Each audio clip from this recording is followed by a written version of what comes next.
Chapitre 1, deuxième partie. La recherche de la vérité. Robin Philpot, candidat du Parti québécois, Sainte-Henri, Sainte-Anne. Les génocides rwandais figurent parmi les grandes tragédies du XXe siècle. Nous n'avons pas le droit de fermer les livres en disant que la cause est attendue, la chose jugée et qu'il est temps de passer à autre chose. La thèse défendue dans mon livre, ça ne s'est pas passé comme ça à Kigali 2003 et dans d'autres récits a été débattue largement dans les journaux du Québec, dont la presse. Mon premier article à ce sujet apparaît d'ailleurs dans la presse en septembre 1994, puisqu'il n'y a rien de nouveau dans l'article du journaliste de la presse. Nous ne nous attardons pas pendant cette campagne électorale sur les détails de l'article. L'essentiel de la thèse que je défends est maintenant partagé par l'ancien secrétaire général de l'ONU, Boutros-Ghali, le juge antiterroriste François-Jean-Louis Bruguière, après une enquête judiciaire de plus de 8 ans, le journaliste taquin de renom Pierre Péan, Noir Fureur Blanc Menteur, 2005, les héros qui a inspiré le film Hôtel Rwanda, Paul Rusesabagina, l'enquête des l'émission Zone Libre sur le chanteur Corneille, 2019-2006, 2006 et par beaucoup d'autres. La valeur et la rigueur de mes recherches et de mes écrits sur le Rwanda ont été amplement reconnus par d'autres journalistes, dont Joe Nidquin, La Presse, et Louis Corneille, Le Devoir. Comme pour le livre portant sur le référendum de 1995, le référendum volé et le secret d'option Canada, mon objectif a toujours été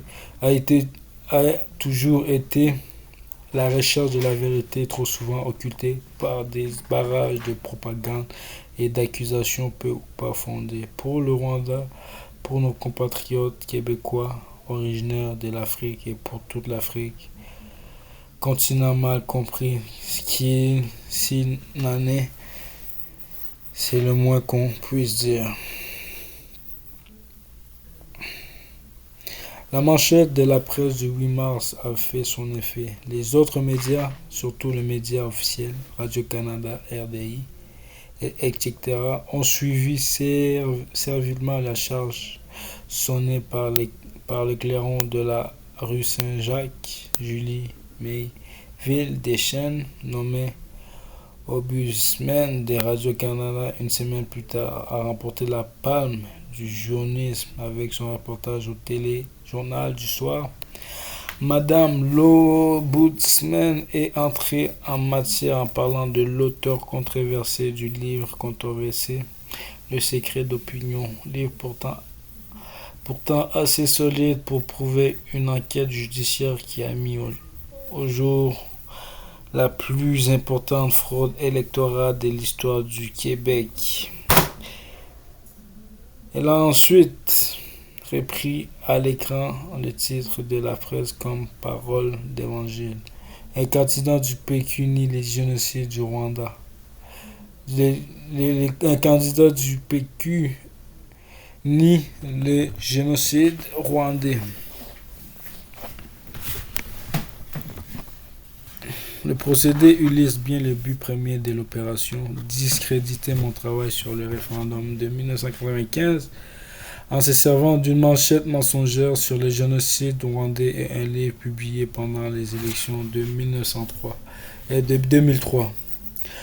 Alors que j'avais critiqué l'utilisation cavalière et abusive du mot génocide, Madame Méville Deschênes a déformé mes écrits de manière grossière en déclarant Philpot s'élève contre l'utilisation du terme génocide qu'il qualifie de cavalière et d'abusif. La direction de la presse n'est pas née de la dernière pluie.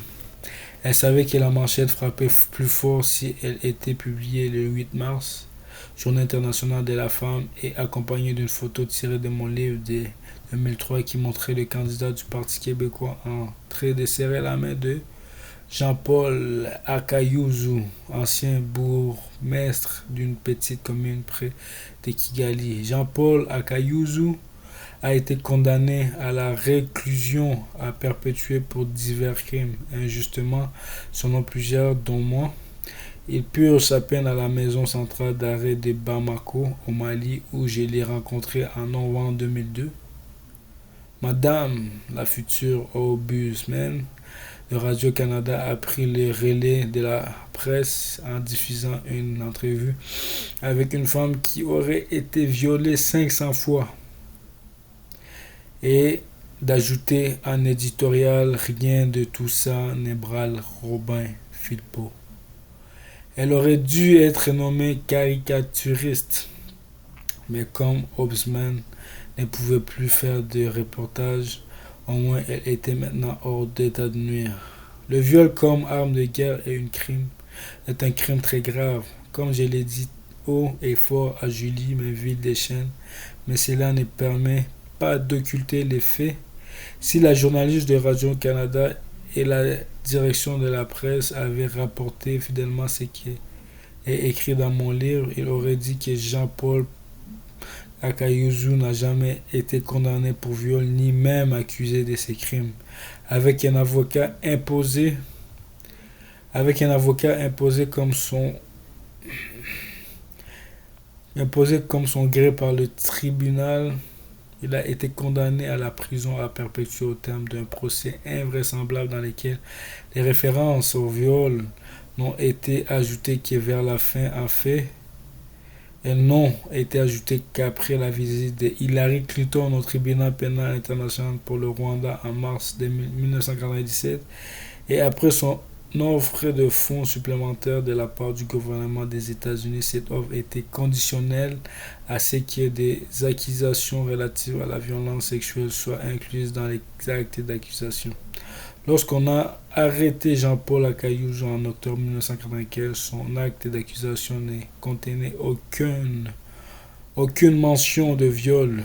Le nouvel acte d'accusation, modifié après la visite de Hillary Clinton, prétendait non pas que Jean-Paul Akayuzu aurait commis un viol, mais qu'il aurait eu des viols près du bureau communal et qu'il les aurait encouragés. La chambre d'appel siégeant à La Haye a ensuite refusé de considérer une déclaration de serment d'un Tutsi du Rwanda qui reconnut avoir participé à des réunions de fabrication de preuves dont certains viols. Notons que la fabrication de preuves est chose courante au Rwanda, dénoncée notamment par Amnesty International. Richard Avesto, représentant d'Amnesty au Canada, a déclaré en 2005: tout le monde est au centre des dénonciations fantaisistes. Au Rwanda, vous pouvez payer quelqu'un pour qu'il accuse n'importe qui, et cela a lieu depuis 1994. Chacun sait que 15 à 20% de la population carcérale a été victime de ces syndicats de dénonciation. Et la condition injuste n'existe-t-elle pas, même au pays d'André Pratt? Mais pourquoi s'enfarger dans les détails quand l'image peut suggérer le pire et discréditer des adversaires politiques? La table était bien mise par la presse et Radio-Canada. Françoise David ne voulait pas être à la traîne. Elle y était donc allée d'une déclaration choc. Robin Philpott a serré la main d'un violeur. Qu'est-ce qu'on ne trouve pas en Afrique? Dallaire y a rencontré le diable, moi un violeur. Commentant la controverse, un ami américain rappelait la campagne présidentielle de George Bush père en 1988 contre les candidats démocrates Michael Dukakis. Ils t'ont fait le coup de Willie Horton. They tried to Willie Horton. They tried to Willie Horton you.